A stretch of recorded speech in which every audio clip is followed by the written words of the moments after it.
നീ എൻ സ്വന്തം ഭാഗം 110. ആൻറ്റി, ഞാൻ ചോദിച്ചിട്ട് പറയാം. ആദ്യം ശ്രീദേവ് സാറിനോടൊന്ന് ചോദിക്കട്ടെ. ഇപ്പോൾ ഇങ്ങോട്ട് വന്നാൽ ശരിയാകുമോ എന്ന് അറിയില്ലല്ലോ. എന്നിട്ട് ഞാൻ പറയാം. എന്നാൽ ശരി, ഞാൻ വിളിക്കാം എന്ന് പറഞ്ഞുകൊണ്ട് ഭാനു ഫോൺ കട്ട് ചെയ്തു. എന്താ അമ്മേ, അവരുടെ സംസാരത്തിൽ അമ്മയ്ക്ക് എന്തെങ്കിലും തോന്നിയോ? ശ്രീകുട്ടി ചോദിച്ചു. എന്തോ ഉണ്ട് എന്നൊരു തോന്നൽ. നമ്മളോട് പറയാതെ മറച്ചു വയ്ക്കുന്നതാണോ എന്നൊരു സംശയം, ശ്രീകുട്ടിയുടെ അമ്മ പറഞ്ഞു. ശ്രീദേവ് സമ്മതിക്കുമെന്ന് തോന്നുന്നുണ്ടോ മോൾക്ക്? ശ്രീകുട്ടിയുടെ അമ്മ ചോദിച്ചു. സമ്മതിക്കാതിരിക്കാൻ വഴിയില്ല. കാരണം എന്നോട് ഒരു സഹതാപം ഉണ്ടെന്ന് എനിക്ക് പലപ്പോഴും തോന്നിയിട്ടുണ്ട്. ഇവിടെ തന്നെ വന്ന് കാണാൻ വന്നതല്ലേ, അമ്മയ്ക്ക് അറിയാവുന്നതല്ലേ? അവൾ ചോദിച്ചു. എന്നാലും ശരിക്കും ആത്മാർത്ഥമായിട്ട് തന്നെയാണ് ദക്ഷയെ പ്രണയിച്ചത്. അതുകൊണ്ട് അവന് പെട്ടെന്ന് അവളെ അങ്ങനെ ഒരു ഇഷ്ടമല്ലെങ്കിൽ എന്തിനാ അവൻ പിന്നെ താലി കെട്ടിയത്? അത് ശ്രീദേവ് പറഞ്ഞില്ലേ അമ്മ, അവൻ അവളെ അങ്ങനെ ഒരു രീതിയിൽ അവരുടെ റിലേഷൻഷിപ്പ് വളർന്നത് കൊണ്ടാണ്. അതിനുവേണ്ടി മാത്രമാണ് അവര്, അല്ലാതെ ലീഗലി മാരീഡ് ഒന്നും അല്ലല്ലോ, ശ്രീകുട്ടി പറഞ്ഞു. എന്തായാലും ഒരു കാര്യം ഞാൻ പറയാം. എൻ്റെ ജീവിതം പോലെ ആകരുത് എൻ്റെ മോൾക്ക്. അറിയാലോ, ചെറുതിലേ മുതൽ മോളും ഞാനും അച്ഛനും എന്ത് സന്തോഷത്തോടെയാണ് ജീവിച്ചത്. നമുക്കിടയിലേക്ക് അവൾ കടന്നു വന്നതോടുകൂടി നമ്മുടെ കുടുംബജീവിതം ഇങ്ങനെയായത്. എല്ലാവരും പറഞ്ഞു എൻ്റെ കഴിവുകേട് കൊണ്ടാണെന്ന്. എന്ത് കഴിവുകേടായിരുന്നു എനിക്ക്? എൻ്റെ ജോലി എനിക്ക് ഒത്തിരി ആത്മാർത്ഥത കൂടുതലായിരുന്നു, അത് ഞാൻ സമ്മതിക്കുന്നു. എന്ന് വെച്ച് ഞാൻ നിന്നെയും അച്ഛൻ്റെയും കാര്യങ്ങളിൽ എന്തെങ്കിലും ഒരു മുടക്ക് വരുത്തിയിട്ടുണ്ടോ? ഇല്ല എന്ന് തന്നെയാണ് എൻ്റെ വിശ്വാസം. പിന്നെ ഞങ്ങൾക്കിടയിൽ ചെറിയൊരു അഭിപ്രായ വ്യത്യാസം ഉണ്ടായിരുന്നത് അടുത്തൊരു കുഞ്ഞിൻ്റെ കാര്യത്തിൽ മാത്രമായിരുന്നു. നിനക്ക് 5 വയസ്സായപ്പോൾ മുതൽ നിന്റെ അച്ഛൻ ഒരു കുഞ്ഞിന് വേണ്ടി എന്നോട് പറഞ്ഞിരുന്നു. പക്ഷെ എനിക്ക് ഇനിയൊരു കുഞ്ഞിനെക്കുറിച്ച് ചിന്തിക്കാൻ പറ്റുന്നുണ്ടായിരുന്നില്ല. കാരണം ഞങ്ങളുടെ രണ്ടുപേരുടെയും സ്നേഹം മുഴുവനും അനുഭവിച്ച് നീ വളർന്നാൽ മതി എന്നായിരുന്നു എനിക്ക്.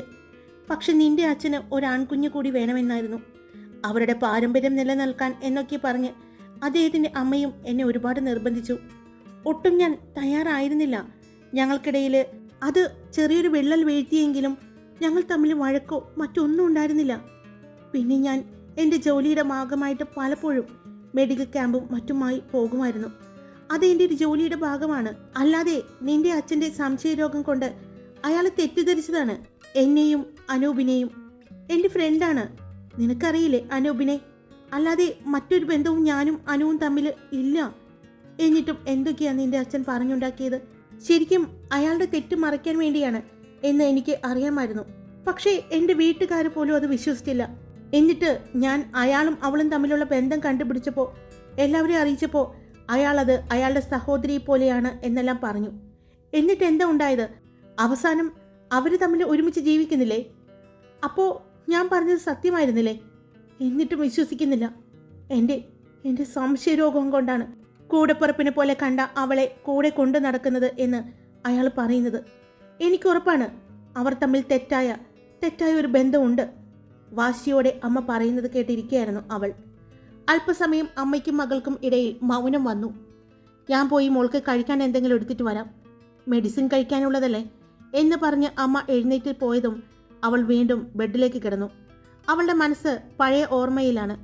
ശരിയാണ്, തൻ്റെ കുടുംബത്തിൻ്റെയും സന്തോഷവും സമാധാനവും കളഞ്ഞ് അച്ഛൻ്റെ ജീവിതത്തിലേക്ക് ആ പെണ്ണ് കയറി വന്നപ്പോൾ മുതലാണ്. ആദ്യം തനിക്ക് ഒത്തിരി ഇഷ്ടമായിരുന്നു. കാരണം അത്രയും സ്നേഹത്തോടു കൂടിയാണ് എന്നോട് രേണുക ആൻറ്റി പെരുമാറിയത്. പക്ഷെ അമ്മ എപ്പോഴും അച്ഛനുമായിട്ട് വഴക്കായിരുന്നു രേണുക ആൻറ്റിയുടെ കാര്യം പറഞ്ഞിട്ട്. അപ്പോൾ അച്ഛൻ പറയും, അവൾ എനിക്ക് എൻ്റെ കൂടപ്പിറപ്പാണ്, ഇപ്പോഴും അവർ തമ്മിൽ വിവാഹം കഴിച്ചിട്ടില്ല. ഇടയ്ക്ക് തനിക്കും സംശയം തോന്നാറുണ്ട് അച്ഛൻ പറഞ്ഞത് സത്യമാണെന്ന്. പക്ഷെ അമ്മ ഇപ്പോഴും അതങ്ങനെയല്ല എന്ന് വാദിച്ചു നിൽക്കുന്നു. പക്ഷേ അമ്മയും അനൂപ് ഡോക്ടറുമായിട്ട് ഒരു ബന്ധമുണ്ടെന്ന് അച്ഛൻ പറയുന്നു. ഇവരുടെ രണ്ടുപേരുടെയും പരസ്പരം വാക്ക് തർക്കങ്ങളും പോരുകളും പരസ്പരമുള്ള വെല്ലുവിളിയുമായിരുന്നു തൻ്റെ പിന്നീടുള്ള കാലം. 3ാം ക്ലാസ് വരെ ഒക്കെ തൻ്റെ ലൈഫ് നന്നായിരുന്നു. അച്ഛൻ, അമ്മ, താൻ സന്തോഷകരമായ കുടുംബജീവിതമായിരുന്നു. പക്ഷെ അതിനിടയിലേക്ക് കുറച്ചു പേർ കടന്നു വന്നു. അവരാണ് തൻ്റെ ജീവിതം, തൻ്റെ അച്ഛൻ്റെയും അമ്മയുടെയും ഒപ്പമുള്ള സന്തോഷകരമായ ജീവിതം ഇല്ലാണ്ടാക്കിയത് എന്ന് ശ്രീകുട്ടി ആലോചിച്ചു. എപ്പോഴൊക്കെയോ തൻ്റെ മനസ്സ് കൈവിട്ടു പോകാറുണ്ട്. പക്ഷെ അപ്പോഴെല്ലാം തന്നെ ചേർത്ത് പിടിച്ചിട്ടുണ്ട് ദക്ഷ. അവളുടെ വീട്ടിൽ ചെല്ലുമ്പോൾ അവളുടെ അച്ഛനും അമ്മയും മുത്തശ്ശിയും എല്ലാം കാണിക്കുന്ന സ്നേഹവും പരിചരണവും കണ്ടിട്ട് തനിക്ക് അസൂയ തോന്നിയിട്ടുണ്ട്. താൻ നോക്കി നിന്നിട്ടുണ്ട്. അവൾക്ക് ചെയ്യുന്നത് പോലെയെല്ലാം തനിക്കും ചെയ്യണമെന്ന് പറഞ്ഞ് വാശി പിടിച്ച് മുത്തശ്ശിയെ കൊണ്ടും അമ്മയെ കൊണ്ടും എല്ലാം അവൾ ചെയ്യിപ്പിക്കാറുണ്ട്. എപ്പോഴൊക്കെയോ അവളോട് തൻ്റെ മനസ്സിൽ ചെറിയൊരു രീതിയിൽ കുശുമ്പ് തോന്നി തുടങ്ങി. അവളുടെ സ്ഥാനത്ത് താനായിരുന്നു എങ്കിൽ എന്ന് ആലോചിച്ചു തുടങ്ങി. താനും ആഗ്രഹിച്ചിട്ടുണ്ട്, തൻ്റെ കുഞ്ഞു മനസ്സും ആഗ്രഹിച്ചിട്ടുണ്ട് അച്ഛൻ്റെയും അമ്മയുടെയും ഒപ്പമുള്ള ജീവിതം. പക്ഷെ എപ്പോഴും വഴക്ക്. രണ്ടുപേരും നേരിൽ കണ്ടാൽ പരസ്പരം മിണ്ടില്ല. അച്ഛൻ രേണുകയുടെ ഒപ്പം എപ്പോഴും വീട്ടിൽ വരുമ്പോൾ അമ്മ എന്തെങ്കിലും എല്ലാം പറഞ്ഞ് ബഹളം ഉണ്ടാക്കും. രേണുകാൻ്റി കരയുമ്പോൾ അച്ഛൻ അമ്മയെ വഴക്ക് പറയും. അവസാനം അത് അടിയിൽ അവസാനിക്കും. ആ സംസാരത്തിനിടയിൽ അനൂപ് ഡോക്ടറും കടന്നു വന്നു തുടങ്ങി. ചിലപ്പോൾ തൻ്റെ മനസ്സിൻ്റെ താളം തെറ്റുന്നത് പോലെയെല്ലാം അവൾക്ക് തോന്നി. താൻ ആരോടും സംസാരിക്കാതെ മുറിയിൽ അടച്ചിരിക്കാൻ തുടങ്ങിയപ്പോഴാണ് അച്ഛൻ തന്നെ വർക്ക് ചെയ്യുന്ന ഹോസ്പിറ്റലിലെ ഒരു സൈക്കാട്രിസ്റ്റിനെ കാണിച്ചത്. അതിൻ്റെ പേരിൽ പിന്നെ അമ്മയുമായിട്ട് വഴക്കായി. തൻ്റെ മകളെ ഭ്രാന്തിയാക്കാൻ ശ്രമിക്കുകയാണ് എന്നെല്ലാം പറഞ്ഞായിരുന്നു വഴക്ക്. അതിൽ പിന്നെ തന്നെ അമ്മ അച്ഛൻ്റെ ഒപ്പം തന്നെ അടുപ്പിച്ചിട്ടില്ല. എപ്പോഴും അമ്മയുടെ കൂടെ തന്നെയായിരുന്നു. അമ്മ പറഞ്ഞു തരുന്ന കാര്യങ്ങളായിരുന്നു മനസ്സിൽ മുഴുവനും. അച്ഛനും രേണുകയും തമ്മിലുള്ള ഓരോ കാര്യങ്ങളും അമ്മ പറഞ്ഞു തരുമ്പോൾ താനും എപ്പോഴൊക്കെ അച്ഛനെയും അവരെയും വെറുത്ത് തുടങ്ങിയിരുന്നു. പിന്നീട് കോളേജിലേക്ക് പഠിക്കാൻ തുടങ്ങിയപ്പോഴാണ് ഹോസ്റ്റൽ ജീവിതം മതിയെന്ന് തീരുമാനിച്ചത്. തൻ്റെ കൂട്ടുകാരെ കൂടി ഹോസ്റ്റൽ ലൈഫിലേക്ക് കൊണ്ടുപോയത്. പക്ഷേ എപ്പോഴൊക്കെയോ താനും ആഗ്രഹിച്ചിട്ടില്ലേ നല്ലൊരു കുടുംബജീവിതം. അത് കിട്ടാൻ ദക്ഷയുടെ ഒപ്പം സഞ്ജീവിൻ്റെ തറവാട്ടിൽ പോയപ്പോൾ അവിടെ അത്രയും ആളുകളെ കണ്ടു. അവരുടെ സ്നേഹം അറിഞ്ഞപ്പോൾ മുത്തശ്ശിയെല്ലാം തന്നോട് എത്രമാത്രം സ്നേഹത്തോടെയാണ് പെരുമാറിയത്. തൻ്റെ അവസ്ഥ ദക്ഷയുടെ അമ്മ പറഞ്ഞു കേട്ടിട്ടുള്ള അറിവ് കൊണ്ടോ എന്തോ ആണെന്നറിയില്ല, അവർക്കെല്ലാവർക്കും തന്നെ ഒത്തിരി സ്നേഹമായിരുന്നു. തന്നോട് വല്ലാത്ത കാരുണ്യമായിരുന്നു. അങ്ങനെയാണ് സഞ്ജീവിനെ അവിടെ വെച്ച് കാണാനിടയായത്. അറിയാതെ മനസ്സിലേക്ക് കയറിപ്പോയി ആ മുഖം. അങ്ങനെ ഇരിക്കുമ്പോഴാണ് ദക്ഷയ്ക്ക് വേണ്ടി സഞ്ജീവിനെ ആലോചിക്കുന്നത്. ആദ്യം ഒരു വിഷമം തോന്നിയെങ്കിലും പിന്നീട് സഞ്ജീവ് അതിന് മറുപടി കൊടുത്തില്ല എന്നറിഞ്ഞപ്പോൾ തനിക്ക് പ്രതീക്ഷയ്ക്ക് വകയുണ്ട് എന്ന് തോന്നി. സഞ്ജീവിൻ്റെ മനസ്സിൽ ആരുമില്ല എന്ന് മുത്തച്ഛനോടും മുത്തശ്ശിയോടും അമ്മ പറഞ്ഞപ്പോൾ കുറച്ചെങ്കിലും ഒരു പ്രതീക്ഷ തനിക്കുണ്ടായിരുന്നു. അങ്ങനെയാണ് താൻ തൻ്റെ ഇഷ്ടം സഞ്ജീവിനോട് പറയുന്നത്. പക്ഷേ അന്ന് വല്ലാത്തൊരു നോട്ടമായിരുന്നു എന്നെ. ആ നോട്ടത്തിൽ താൻ ശരിക്കും പേടിച്ചു പോയെങ്കിലും അപ്പോഴും മനസ്സിൽ ആ പ്രണയം അങ്ങനെ തന്നെ കൊണ്ടു നടന്നു. തൻ്റെ ജീവിതത്തിൽ ആദ്യമായിട്ട് തോന്നിയ ഒരു പ്രണയം സഞ്ജുവിനോടായിരുന്നു. പക്ഷേ ദക്ഷയ്ക്ക് സഞ്ജുവിനോട് അങ്ങനെ ഒരു പ്രണയം ഉണ്ടായിരുന്നില്ല. തിരിച്ച് സഞ്ജുവിനും ഇല്ല എന്നറിഞ്ഞപ്പോൾ ഒത്തിരി ആശ്വാസമാണ് തോന്നിയത്. അതുകൊണ്ട് തന്നെയാണ് ദക്ഷയോട് അവൾക്ക് ഒരു തരത്തിലും ദേഷ്യം തോന്നിയില്ല. പക്ഷേ പിന്നീട് ശ്രീദേവുമായിട്ടുള്ള ഒരു കണ്ടുമുട്ടൽ വരുന്നത് തനിക്ക് ഒത്തിരി ഇഷ്ടപ്പെട്ട നടനായിരുന്നു. അങ്ങനെയാണ് അവൻ തങ്ങളോട് സംസാരിക്കുമ്പോഴെല്ലാം താൻ അവനെ ശ്രദ്ധിച്ചു തുടങ്ങി. സഞ്ജുവിൽ നിന്നും തൻ്റെ മനസ്സ് ശ്രീദേവിലേക്ക് ചാടി.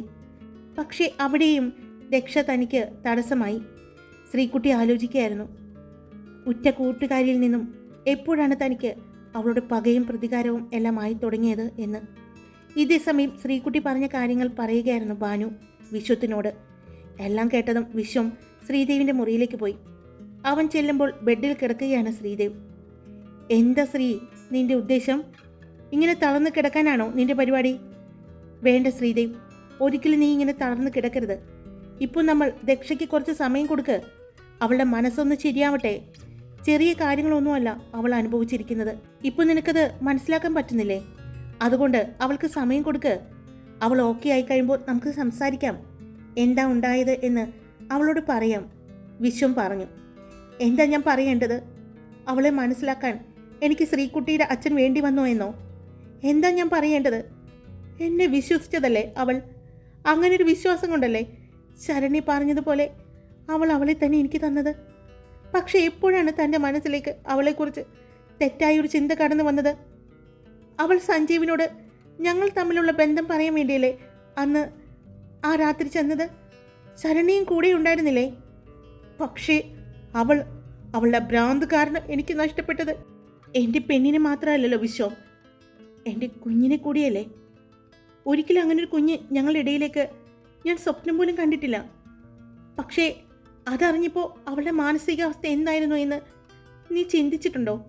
ഉണ്ട്, നീ പറഞ്ഞതുപോലെയല്ല ദക്ഷയുടെ മാനസികാവസ്ഥ ഞാൻ ചിന്തിച്ചിട്ടുണ്ട്. പക്ഷേ തെറ്റ് പറ്റിപ്പോയി. നിനക്ക് മാത്രമല്ല, നമുക്കെല്ലാവർക്കും. അവളോട് അവളോടെല്ലാം തുറന്ന് കാര്യങ്ങളെല്ലാം സംസാരിക്കാമായിരുന്നു. പക്ഷെ ദേഷ്യവും വാശിയും ആ സ്ത്രീക്കുട്ടി അവൾ അങ്ങനെ ഒരു അവസ്ഥയിലേക്ക് പോകുന്നതിന് മുമ്പ് നിന്റെ മനസ്സിലേക്ക് കുത്തിവെച്ച ആ വിഷം അതെല്ലാം കൂടിയായപ്പോൾ പിന്നെ ദക്ഷയുടെ കൈകൊണ്ട് അവൾക്ക് അങ്ങനെ ഒരു അപകടം കൂടി വന്നപ്പോൾ നമ്മൾ ശരിക്കും ദക്ഷയെ മറന്നു പോയതാണ്. അത് തെറ്റു തന്നെയാണ്. ഒരിക്കലും ഞാൻ അതിനെ ന്യായീകരിച്ചതല്ല ശ്രീദേവ്. പക്ഷെ പറ്റിപ്പോയി. ഇനി അവളോട് സംസാരിക്കാൻ എന്നേയുള്ളൂ. നമുക്കെല്ലാവർക്കും സംസാരിക്കാം അവളോട്. കാല് വേണമെങ്കിൽ പിടിക്കാം. നമ്മുടെ പഴയ ദക്ഷയായിട്ട് അവളെ തിരിച്ചു കൊണ്ടുവരാൻ പറ്റണം ശ്രീദേവ്, വിശ്വം പറഞ്ഞു. ശ്രീകുട്ടിയുടെ അച്ഛൻ അവൾക്കൊരു സൈക്കാട്രിസ്റ്റിന്റെ സപ്പോർട്ട് കൊടുക്കണമെന്ന് തന്നെയാണ് അദ്ദേഹം ഇപ്പോഴും പറയുന്നത്. പക്ഷേ അവളുടെ അമ്മ അദ്ദേഹത്തെ അടുപ്പിക്കുന്നില്ല. അവരുടെ ആ ഭ്രാന്ത് മകളിലേക്കും പകർന്നു കൊടുക്കുകയാണ് വൃത്തികെട്ട സ്ത്രീ. സ്വന്തം ഭർത്താവിനെയും അതും സ്വന്തം സഹോദരിയായി കണ്ട ആ സ്ത്രീയും ചേർത്താണ് അനാവശ്യം മുഴുവനും പറഞ്ഞുണ്ടാക്കിയത്. ശരിക്കും ശ്രീകുട്ടിയുടെ അച്ഛൻ ഒരു പാവമായതുകൊണ്ടാണ്. മറ്റാരെങ്കിലും ആണെങ്കിൽ അവളുടെ അമ്മയെ പണ്ടേ കൊന്നു കളഞ്ഞേനെ. അല്ലെങ്കിൽ അത്രയും സംഭവിച്ചിട്ടുണ്ട്. ആ മനുഷ്യൻ ഇപ്പോഴും ആ കൂടെയുള്ള സ്ത്രീയെ സ്വന്തം സഹോദരിയായിട്ട് തന്നെ അദ്ദേഹം കാണുന്നുള്ളൂ എന്ന് പറഞ്ഞിട്ടും അവർക്കത് വിശ്വസിക്കാൻ പറ്റുന്നില്ല എന്ന്. തൻ്റെ വീട്ടുകാരും അദ്ദേഹത്തിൻ്റെ വീട്ടുകാരും എല്ലാം അദ്ദേഹത്തെ സപ്പോർട്ട് ചെയ്യുന്നുണ്ടെങ്കിൽ അതിനെന്തെങ്കിലും കാരണം ഉണ്ടാകുമെന്ന് പോലും അവർ ചിന്തിക്കുന്നില്ല. അവരുടെ മനസ്സിലെ ദുഷ്ടത, അല്ലെങ്കിൽ അദ്ദേഹം പറഞ്ഞതുപോലെ അവരുടെ ഭ്രാന്ത്, ആദ്യം ചികിത്സിക്കേണ്ടത് അവളുടെ അമ്മയെ തന്നെയായിരുന്നു. എന്നാൽ ഒരുപക്ഷെ ശ്രീകുട്ടിക്ക് ഇങ്ങനൊരു അവസ്ഥ ഉണ്ടാകില്ലായിരുന്നു. അവൾ ഓക്കെ ആയേനെ. ആ അരവിന്ദന്റെ സങ്കടം കാണേണ്ടതാണ്. അവൻ എല്ലാം അറിഞ്ഞപ്പോൾ ശരിക്കും തകർന്നു പോയി. ഇപ്പോഴും അവളെ ഒരു ഡോക്ടറെ കാണിക്കാമെന്ന് അവൻ പറയുന്നുണ്ട്. അവൾ ഓക്കെ ആകും എന്ന് തന്നെയാണ് പറയുന്നത്. ആദ്യം അവളുടെ അമ്മയുടെ അടുത്ത് നിന്ന് അവളെ മാറ്റണം. അപ്പോൾ തന്നെ ആ പെൺകുട്ടി രക്ഷപ്പെടും. പിന്നെ നല്ലൊരു ഡോക്ടറുടെ സഹായം കൂടിയാകുമ്പോൾ, നമ്മുടെ സ്നേഹം എല്ലാം കൂടിയാകുമ്പോൾ അവൾ ശരിയായേനെ. പക്ഷെ സമ്മതിക്കില്ലല്ലോ അവളുടെ അമ്മ എന്ന് പറയുന്ന ആ സ്ത്രീ. ആദ്യം അച്ഛനെതിരെ തിരിച്ചു അവളെ. ഇപ്പോൾ ജീവനെ പോലെ കൊണ്ടു നടക്കുന്ന കൂട്ടുകാരിയെയും. എന്തിനാണ് ഇങ്ങനെയൊക്കെ ചെയ്തത്? അവളുടെ മനസ്സിൽ അങ്ങനെ ഒരു ചിന്ത വന്നപ്പോൾ തിരുത്തി കൊടുക്കുന്നതിന് പകരം അതിനെ കൂട്ടുനിന്ന് പ്രോത്സാഹിപ്പിച്ച് ഇവിടം വരെ എത്തിച്ചില്ലേ? ആദ്യം നല്ല ചാട്ടവാറ് കൊണ്ട് അടിക്കേണ്ടത് അവരെയാണ്. വിശ്വം ദേഷ്യത്തിൽ പറയുകയാണ്. ഞാൻ നിന്നോടിപ്പോൾ പറയാൻ വന്നത് മറ്റൊരു കാര്യമാണ്. അവൾക്ക് കുറച്ചുകൂടി ഇമ്പ്രൂവ്മെന്റ് ഉണ്ടാകണമെങ്കിൽ അവൾ ഇഷ്ടപ്പെടുന്ന സ്ഥലത്തേക്ക് പോകണമെന്ന്. അവൾക്ക് ഈ തറവാടാണ് ഇഷ്ടമെന്ന്. അതുകൊണ്ട് അവളെ ഇവിടെ കൊണ്ടുവന്ന് നിർത്തട്ടെ എന്ന് ചോദിച്ചുകൊണ്ട് അവളുടെ അമ്മ ഭാനുവിനെ വിളിച്ചിട്ടുണ്ടായിരുന്നു, വിശ്വം പറഞ്ഞു. അത് കേട്ട് ശ്രീദേവ് വിശ്വത്തിനെ ഒന്ന് നോക്കി. അവൾ ഇവിടെ വരട്ടെ. ശ്രീദേവ് പറഞ്ഞതും വിശ്വം ശ്രീദേവിനെ നോക്കി. അവളിങ്ങോട്ട് വരട്ടെ എന്ന് പറഞ്ഞാൽ നീ എന്താ ഉദ്ദേശിക്കുന്നത്? ഇനി അവൾ ഇവിടെ വന്ന് എന്തൊക്കെയാ പ്രശ്നങ്ങൾ ഉണ്ടാക്കാൻ പോകുന്നത് എന്ന് ദൈവത്തിന് മാത്രമേ അറിയൂ. അവളുടെ കൂടെ അവളുടെ അമ്മ കൂടിയുണ്ടെങ്കിൽ തീർന്നു. പിന്നെ നീ മറ്റൊന്നും നോക്കേണ്ടി വരില്ല. അവള് നമ്മുടെ എല്ലാം ചോര കുടിക്കും. അത്രയ്ക്ക് പകയാണ് ആ പെണ്ണിന്. എന്നിട്ട് നല്ല പിള്ള ചമഞ്ഞ് നടക്കുന്നത് കാണുമ്പോഴാണ് ദേഷ്യം വരുന്നത്. എന്തായാലും അവൾക്ക് യാതൊരുവിധ കുഴപ്പങ്ങളും ഇല്ല എന്ന് അവളുടെ അച്ഛൻ തന്നെ നമ്മളെ അറിയിച്ചത് കൊണ്ട് അവളുടെ തനി നിറം നമുക്ക് മനസ്സിലാക്കാൻ പറ്റി. അല്ലെങ്കിൽ ഇപ്പോഴും നമ്മൾ അവളോട് ഒരു സഹതാപം കാണിച്ചേനെ. അവളുടെ അച്ഛനും ആ സ്ത്രീക്കും ആ അമ്മയുടെയും മകളുടെയും തനി സ്വഭാവം മനസ്സിലായത് കൊണ്ടാണ്. അല്ലെങ്കിൽ നമ്മൾ ഇപ്പോഴും ദക്ഷയെ മനസ്സിലാക്കാൻ ശ്രമിക്കില്ലായിരുന്നു അല്ലേ? വിശ്വം ചോദിച്ചതും ശ്രീദേവ് അവന്റെ മുഖത്തേക്ക് ഒന്നുകൂടി നോക്കി. അവിടെ ഈ ശ്രീദേവിന് തോൽവിയല്ലേടാ? അവൻ പറഞ്ഞതും വിശ്വം ഒന്നും മിണ്ടിയില്ല. തൻ്റെ പെണ്ണിന്റെ സ്വഭാവം മറ്റൊരാൾ പറഞ്ഞ് അറിയേണ്ടി വരിക എന്ന് പറഞ്ഞ അവിടെ ശരിക്കും എൻ്റെ തോൽവി തന്നെയാണ്. ഇപ്പോൾ ഞങ്ങളുടെ ഒരു കുഞ്ഞ്, ഞങ്ങൾ പോലും ആഗ്രഹിക്കാതെ, ഞങ്ങൾ പോലും അറിയാതെ ഉണ്ടായ ആ കുഞ്ഞ് വന്നതുപോലെ തന്നെ തിരിച്ചു പോയപ്പോൾ അത് ഞങ്ങൾക്കുണ്ടായ നഷ്ടം തന്നെയാണ്. ഞങ്ങളുടെ പ്രണയത്തിൻ്റെ, സ്നേഹത്തിൻ്റെ അടയാളമായിരുന്നു അത്. അവൾ ശ്രദ്ധിച്ചില്ലേടാ ഞങ്ങളുടെ കുഞ്ഞിനെ? അതുകൊണ്ടാണോ? കുറച്ചുകൂടി അവൾക്ക് ശ്രദ്ധിക്കായിരുന്നു. ശ്രീദേവ് പറഞ്ഞതും വിശ്വം അവനെ നോക്കി. കുറ്റം പറയാൻ നിൽക്കരുത്. അതിനുള്ള യോഗ്യത നമുക്കില്ല. അവൾ കടന്നു വന്ന മാനസികാവസ്ഥ നമ്മൾ ആലോചിക്കണം. വിശ്വം പറഞ്ഞതും എനിക്കറിയാം, പക്ഷെ ഞാൻ ആഗ്രഹിച്ചു പോകുന്നതാണ്, ശ്രീദേവ് പറഞ്ഞു. അല്പസമയം അവിടെ മൗനമായിരുന്നു. എന്തായാലും അവൾ ഇങ്ങോട്ട് വരട്ടെ. അവൾ ഇവിടെ വേണം. എനിക്ക് അവളെ ഇവിടെ വരുത്തണം. എല്ലാം തുടങ്ങിയതും അവസാനിപ്പിച്ചതും ഇവിടെ വെച്ചല്ലേ അതുകൊണ്ട് അവരോട് ഇങ്ങോട്ട് വരാൻ പറയും. പിന്നെ നീ ആ ഡോക്ടറെ എന്ത് ചെയ്തു? വിശ്വം ചോദിച്ചു. അയാൾ ഇനി ഒരു ഹോസ്പിറ്റലിലും ഡോക്ടറായിട്ട് വർക്ക് ചെയ്യില്ല. എന്നെ തെറ്റിദ്ധരിപ്പിച്ചതിന് അയാൾക്ക് കൊടുത്ത ഒരു ചെറിയ ശിക്ഷ. ആ അമ്മയുടെയും മകളുടെയും കള്ളത്തിന് കൂട്ടുനിന്നതിന് യാതൊരുവിധ കുഴപ്പവും ഉണ്ടായിരുന്നില്ലല്ലോ. മറഞ്ഞു വീണത് സത്യമാണ്. എൻ്റെ കൺമുന്നിൽ വെച്ചാണ് സംഭവിച്ചത്. പക്ഷേ അതവൾ മനഃപൂർവ്വം ചെയ്തതാണ്. അതുകൊണ്ട് തന്നെ വലിയൊരു അപകടം അവർക്ക് സംഭവിച്ചിട്ടുണ്ടായിരുന്നില്ല. എന്നിട്ടും കോമയിലാണ്. അവൾക്ക് സംസാരശേഷി നഷ്ടപ്പെട്ടു. ശരീരം അനങ്ങാതെയായി. എന്തൊക്കെയായിരുന്നു. 7-8 മാസം അവൾ അഭിനയിച്ചു. അതിനുശേഷം അവളുടെ അച്ഛന് പോലും അത് അഭിനയമാണെന്ന് മനസ്സിലായത്. എന്തായാലും ആ അമ്മയും മകളും പറയുന്നത് കേൾക്കാനിടയായ ആ സ്ത്രീ പറഞ്ഞത് കൊണ്ടല്ലേ നമ്മളെല്ലാം അറിഞ്ഞത്. അല്ലെങ്കിൽ അദ്ദേഹവും നമ്മളും ഒന്നും അറിയില്ലായിരുന്നു. അവൾക്ക് വേണ്ടി പ്രാർത്ഥനയും വഴിപാടുമായിട്ട് നമ്മൾ നടന്നേനെ. നമ്മുടെ കൂടെ നടന്നപ്പോൾ ഒരിക്കലും നമ്മൾ പ്രതീക്ഷിച്ചില്ല അവളിങ്ങനെ കൂടെ നടന്ന് ചതിക്കുകയാണെന്ന്. വിശ്വം പറഞ്ഞപ്പോഴാണ് അങ്ങോട്ട് ബാനുവും കൂട്ടരും റോയും എല്ലാവരും കടന്നു വരുന്നത്. അവളെ ഇങ്ങോട്ട് വരുത്തണോ? റോയ് ചോദിച്ചുകൊണ്ടാണ് കടന്നു വരുന്നത്. വേണമെന്ന് തന്നെയാണ് ഇവൻ പറയുന്നത്. അത് തന്നെയാണ് എൻ്റെയും അഭിപ്രായം. അവളും അവളുടെ അമ്മയും കുറേ നമ്മളെ പറ്റിച്ചതല്ലേ. തിരിച്ച് അതേ നാണയത്തിൽ തന്നെ മറുപടി കൊടുക്കാം. നമ്മുടെ മുന്നിൽ അഭിനയിച്ചില്ലേ, ഇനി നമുക്ക് അഭിനയിക്കാം എന്നാണ് എൻ്റെ അഭിപ്രായം. ശങ്കർ പറഞ്ഞത് കേട്ട് ശ്രീദേവ് ഒന്ന് ചെറുതായി പുഞ്ചിരിച്ചു. ബാനു, അവരെ വിളിക്ക്. അവരോട് വരാൻ പറയും. വരാൻ വേണ്ട കാര്യങ്ങളിൽ എന്തെങ്കിലും സഹായം വേണമെങ്കിൽ ചെയ്തു കൊടുക്കാനും പറയും. പിന്നെ വിശ്വം, നീ ശ്രീകുട്ടിയുടെ അച്ഛനെ വിളിച്ച് സംസാരിക്കണം. അദ്ദേഹത്തിൽ നിന്നും ഇപ്പോൾ അവളുടെ കണ്ടീഷൻ എങ്ങനെയാണ് എന്നെല്ലാം പൂർണ്ണമായിട്ടും അറിയണം. അവൾക്ക് കുഴപ്പമൊന്നുമില്ല എന്നറിയാം. അവളുടെ അഭിനയമാണ് ഈ കിടപ്പ് എന്നും എല്ലാം അറിയാം. എന്നാലും ഒന്നുകൂടി ഒന്ന് ഉറപ്പുവരുത്താൻ പറയണം, ശ്രീദേവ് പറഞ്ഞു. എന്നാലും അവൾ ഇടയ്ക്കിടയ്ക്ക് ഇങ്ങനെ സഞ്ജീവിനെ രക്ഷയും ചേർക്കാൻ പറഞ്ഞിട്ടുണ്ടെങ്കിലും അതിന് ഇങ്ങനൊരു കാരണമാണെന്ന് ഒരിക്കലും ഞങ്ങൾക്ക് വിശ്വസിക്കാൻ പറ്റുന്നില്ല. കൂടെ നിന്ന് ചതിച്ചവളെ എനിക്ക് സത്യത്തിൽ അവളുടെ വീട്ടിൽ നിന്ന് ഒരു കോൾ വരുമ്പോഴെല്ലാം ദേഷ്യമാണ്. ഞാൻ എന്തെങ്കിലും അബദ്ധത്തിൽ പറഞ്ഞു പോകുമോ എന്നൊക്കെ എനിക്ക് തോന്നിയിട്ടുണ്ട്. നിങ്ങൾ പറഞ്ഞത് കൊണ്ട് മാത്രമാണ് ഞാൻ ഇപ്പോഴും സംയമനം പാലിച്ചു നിൽക്കുന്നത്, ബാനു പറഞ്ഞു. എന്തായാലും അവളിങ്ങോട്ട് വരട്ടെ, അവൾക്കിട്ട് ഞാൻ വെച്ചിട്ടുണ്ട്, ബാനു ദേഷ്യത്തോടെ പറഞ്ഞു. പിന്നീട് അല്പസമയം അവിടെ ആരും മിണ്ടിയില്ല. പിന്നെ നിശബ്ദതയ്ക്ക് വിരാമമിട്ടുകൊണ്ട് തന്നെ ബാനു സംസാരിച്ചു. ദക്ഷ, അവൾ സഞ്ജീവേട്ടൻ്റെ ഒപ്പം ഇനി ഇല്ല. അവൾ ഒരിക്കലും സഞ്ജീവിനെ മറ്റൊരു രീതിയിൽ കാണില്ല, അതെനിക്ക് ഉറപ്പാണ്. ശ്രീദേവ് പറഞ്ഞതും എല്ലാവരും അവനെ അത്ഭുതത്തോടെ നോക്കി. തെറ്റു പറ്റിയിട്ടുണ്ട് എനിക്ക്, പക്ഷെ അത് തിരുത്താനും ഈ ശ്രീദേവിനറിയാം. അത്രയും പറഞ്ഞ് അവൻ എഴുന്നേറ്റ് അവിടെ നിന്നും വാഷ്റൂമിലേക്ക് പോയി. എല്ലാവരും അവൻ പോകുന്നത് നോക്കി നിന്നു. ഹായ്, എല്ലാവരും സുഖമായിട്ടിരിക്കുന്നോ? ഞാൻ സുഖമായിട്ടിരിക്കുന്നു. ഈ സ്റ്റോറി ഇഷ്ടപ്പെടുന്നില്ല എന്ന് എല്ലാവരും പറഞ്ഞു. പക്ഷേ എപ്പോഴും ഉള്ളതിൽ നിന്നും എപ്പോഴും വില്ലന്മാരല്ലേ ഉണ്ടാവുന്നത്. നമുക്ക് ഇതിലൊരു വില്ലത്തിയാക്കാമെന്ന് കരുതിയാണ് ഞാൻ ശ്രീകുട്ടിയെ തന്നെ അങ്ങനെ കൊണ്ടുവന്നത്. പിന്നെ ദക്ഷയ്ക്ക് എല്ലാവരോടും പകരം വീട്ടാനുള്ള ഒരു അവസരം കൊടുക്കണ്ടേ? അതാണ് ഇനി വരാൻ പോകുന്നത്, ഒരു മധുര പ്രതികാരം. അപ്പോൾ വരും ഭാഗങ്ങൾ നിങ്ങൾക്ക് ഇഷ്ടപ്പെടുമെന്ന് തന്നെ കരുതുന്നു. സ്റ്റോറിയിൽ എപ്പോഴും നിങ്ങൾക്ക് ഇഷ്ടപ്പെടുന്നത് മാത്രം വരിക എന്ന് പറഞ്ഞാൽ എനിക്കറിയില്ല. എന്തായാലും നല്ലതും ചീത്തയും എല്ലാം ഉണ്ടാവും ഒരു സ്റ്റോറിയിൽ എന്ന് വിശ്വസിക്കുന്ന ആളാണ് ഞാൻ. എല്ലാവരും കേട്ട് നോക്കുക. എന്നിട്ട് ഇനിയും നിങ്ങൾക്ക് ഇത് ഇഷ്ടമല്ല എന്ന് പറഞ്ഞാൽ ഈ സ്റ്റോറി ഞാൻ സ്റ്റോപ്പ് ചെയ്യാം. അപ്പോൾ ഇഷ്ടപ്പെട്ടാൽ ലൈക്ക് ചെയ്യണം, നിങ്ങളുടെ അഭിപ്രായം കമൻറ്റ് ചെയ്തോളൂ. സബ്സ്ക്രൈബ് ചെയ്യാതെ കേൾക്കുന്നവരുണ്ടെങ്കിൽ സബ്സ്ക്രൈബ് ചെയ്ത് സപ്പോർട്ട് ചെയ്തോളൂ. Love you all. It's me Karthika.